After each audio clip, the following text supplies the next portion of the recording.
Let's begin. Today's July 9th, 2024, and we're solving the Daily Turing Machine Puzzle. Today's puzzle uses 5 criteria cards and it's 5 verification cards. Let's go to turingmachine.info for the details. So today's puzzle uses the following 5 criteria cards. Criteria card 2, 15, 16, 18, and 20, and uses the orange verification cards. The code above is your way to get more information on today's puzzle by searching the code on turingmachine.info. Let's go solve. So in the grid above, we've got our 5 criteria cards. On the top row, we've got criteria card A, criteria card B, criteria card C, and on the bottom row, we've got criteria card D and criteria card E. So criteria card A looks at our first digit, the triangle digit, and compares it to the number 3. So should triangle be less than 3? Should it be equal to 3? Or should it be greater than 3? Criteria card B looks at our 3 digits, triangle, square, and circle, and the Turing machine will let us know which one is the absolute largest. So should triangle be the largest? Should square be the largest? Or should circle be the largest? Criteria card C looks at our 3-digit solution, and the Turing machine will let us know a little bit about the ratio of even to odds. So should there be more even than odds, or should there be less even than odds? Criteria card D looks at our 3 digits, triangle, square, and circle, and we'll add up those digits together, and the Turing machine will let us know whether the sum should be an even quantity or an odd quantity. And finally, criteria card E will look at, again, our 3-digit solution and let us know a little bit about how it's structured, so to speak. Specifically, the cases are whether there are no repetitions, meaning all digits are unique, as in the example 1, 2, 5, or potentially it could also be a double number where a single digit is repeated, as in the example 1, 1, 2, or it's a triple number where it's a single digit repeated 3 times, as in the example 2, 2, 2. Remember, the objective of the puzzle is to find that one unique 3-digit code that abides by all of the 5 criteria cards we just described. And we're going to start off with an initial proposal of 314. So I think the first thing I want to test is I want to know a little bit about the ratio of even to odds. So let me go ahead and test criteria card C. Okay, so the Turing machine approves of the proposal 314. Notice that I do have 2 evens to a single, 2 odds to a single even, and the Turing machine approves of that. So that means that there are less even than odds. So that's what I'll type in my notes in section C, is that even should be less than odd. Now, we don't know if that means that they're all odd, all 3 are odd, or potentially there could be at least 2 odds to a single even. Okay, but I think criteria card D may help us out. So let me go ahead and test criteria card D. And so in this case, the Turing machine does not approve. Notice that, again, my proposal of 314, I'm going to add up all the digits. So 3 plus 1 is 4, 4 plus 4 is 8.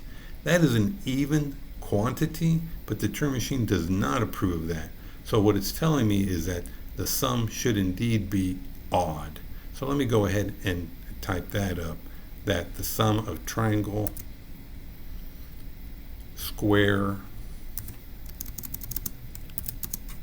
and circle should be an odd quantity.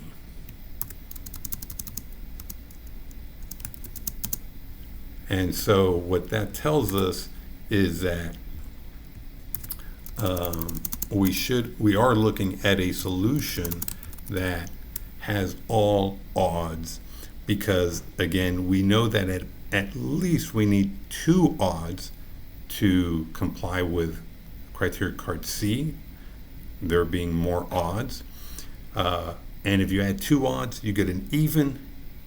If you add an even to it, it remains even. But again, we know from criteria card D that no, the sum has to be odd. So that means that technically I'm going to add an additional note here that all digits are indeed odd. Okay, and again, the reason for that is if you add 3 odd digits, you're going to get a total sum that remains odd. Okay, so that means that I can actually cross out all of the evens for both, for all triangle, square, and circle, since we're dealing with an all odd solution. So that, definitely helps out in reducing the number of possibilities. And so let's take a look and see what else could help out. Well, there is criteria card E, where there's no repetition, then we know that they're all going to be unique, 1 through 5 in some sort of order, or there could be a double, and so I think that's a helpful clue. So let's go ahead and test criteria card E. Okay, so it does approve of my proposal. Notice that 3, 1, 4, they are indeed all unique, no repetitions, and that's what the Turing machine is letting me know. So let me go ahead and type that up in the notes of section E, that there are no repetitions.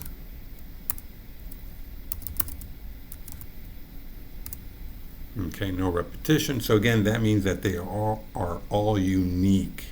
Okay, so well, that does it for this round. We've already completed our 3 Turing tests. So now we're going into the phase where we're going to be discussing how to construct a good second round proposal. So the first thing to note is that we didn't test criteria card A, which would let us know something about the triangle digit. And then, of course, there is criteria card B that will let us know which one's the absolute largest. So it's very interesting that, we know, again, that they're all on, they're all distinct, but it really comes down to just criteria cards A and B that will definitively, assign the values. That's very interesting. I find that very interesting. Okay, so let's see. So typically in these cases, obviously the third number, whichever that may be, is going to be forced into a particular value. So something about the combination of those criteria cards should again lead us to the solution. So let's take a look. Which one could we sort of say is, could not be perhaps the largest? There should be one that's rather obvious. And obviously, whichever is the largest, right? Whichever is true for criteria card B, we know that's the 5. So we know that's going to be 5. So could it be triangle, since we do have also that card? So if triangle were the largest 5, well, obviously, it meets both of these criteria. Okay, fair enough, that's 5. But then how would you decide what square and circle could be? You couldn't. There's nothing else in the criteria cards that would let you know how to assign square and circle. So I think for that fact, we can eliminate triangle from being the largest, meaning 5. Okay, so that worked for triangle. What about the rest? What if we so let me go ahead and let me actually add a note just so that when I do create the 3-digit proposal, I don't forget what I just stated. So let me say that triangle,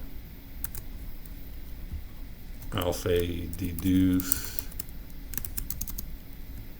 let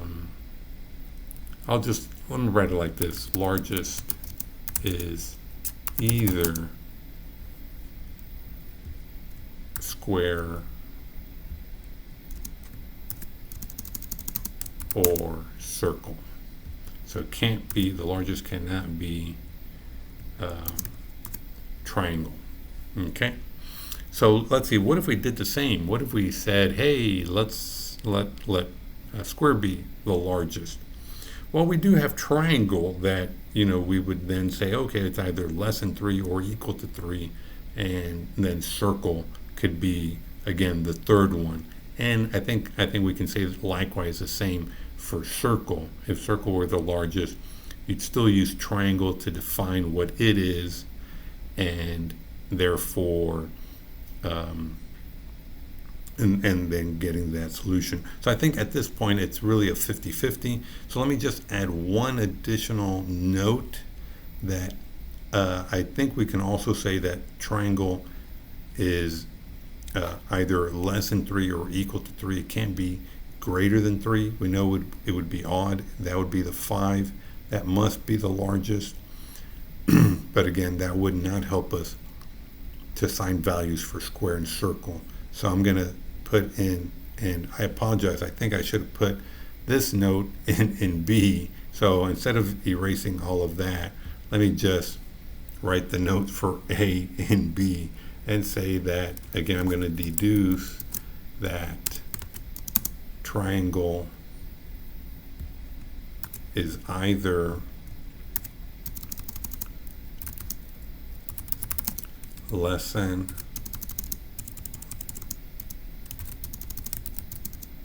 or equal to 3. Okay, so again, it comes down to a 50-50. I always wonder when it comes to this, there has to be sort of a rhyme or reason to what they select, but since I'm not sure, let's see what would happen. I think I will say, I'll say triangle is 3, and then we'll say 315. I'll let circle be the largest. So 315, and just to make sure, either square or circle is largest. Yeah, I chose circle, and I'm basically choosing either 3 or 1 for triangle, and I chose 3. Okay, so let's go ahead and try that out. I guess then the question becomes, do I have to test both of them? And I think that may be true. Yeah, I think they're both sort of independent. And so, yeah. So let me go ahead and test criteria card B first for the largest. And even though it is going to be in section A. So let's do B and see. Okay, fantastic. So I did get it correct. Lucky guess. So in this case, I'm going to cross out, I guess, as best I can, the square. Okay, so we know for sure circle is 5, and okay, so if we know that's 5, yeah, it could either be 1, 3 or 3, 1 for triangle and square. There's just, I don't think there's any way to deduce it. So let's go ahead and test criteria card A to see what triangle is. And again, I got it. So yeah, so it is indeed equal to 3. Again, I'm not sure, as I mentioned before, when the puzzle is constructed, if there's any kind of rhyme or reason on how to select it. Okay, so yeah, so we're saying that, oops, we want it to be equal to 3. So let me cross out the or and the less than and the either. So that, yes, triangle is equal to 3. So actually in both these cases, we're not really deducing. We've actually already confirmed it by testing the criteria cards, and they've both come out to be positive. So yes, indeed, the solution, I won't cross out any of the numbers for time purposes. So I'll just say that yes, the solution is 3, 1, 5. And again, yes, triangle is 3. The largest is indeed circle. There are more odds than evens. In fact, they're all odd. The sum of them is odd, and there are no repetition. So yeah, it looks like a great solution there. So let's go verify. And again, the solution is 3, 1, 5. So 3, 1, 5. And let's actually verify.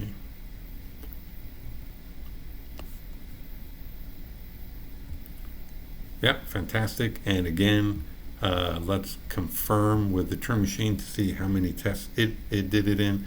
Anytime I have 5, I think that's going to be a win, either by tying or, beating it by doing it in less questions. So we did do C, D, E first, and D was the only incorrect one. So C, D, E. And of course, we did do in the third round the last 2 criteria cards, and they were both successful. And yeah, so we beat it by 1 question. So again, I typically go with some of these very interesting combination of cards. Again, C, D, and E, the ones I tested, gave us this overall idea of what the solution should look like. And then it's basically criteria cards A and B in this puzzle that sort of refine or fine-tune the solution, where they're the ones that really kind of give us the details of what number is assigned to each of the digits. So if you found anything else interesting from this video, please do add it to the comments. And if you like the video, please give it a thumbs up so that other people can find this channel.